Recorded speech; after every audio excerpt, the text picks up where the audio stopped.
Ayan mga kapaksit. 1 at 2, walang ano to. Walang kompresyon. Yung 3 lang ang meron. So ayan, kita nyo. Hindi masyadong klaro. Ayan o, parang nawala yung... Ayan, tapos ito.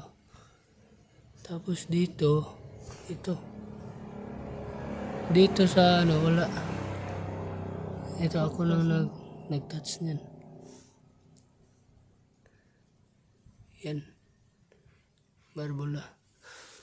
Tapos, sa dito, yan o.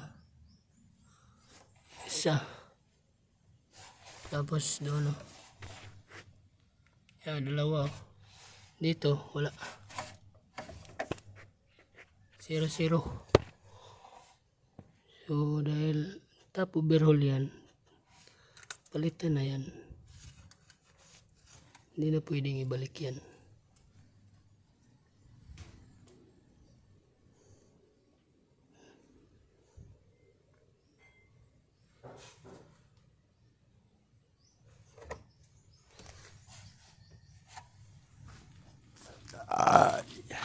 Kulor daan na siguro yung kulor niya ba?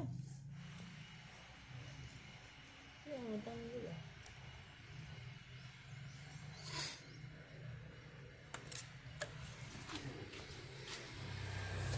Next na tatanggalin ay yung sa ilalim.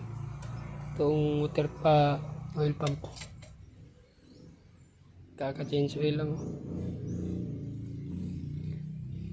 So lang magagawa yung bagong change oil dyan.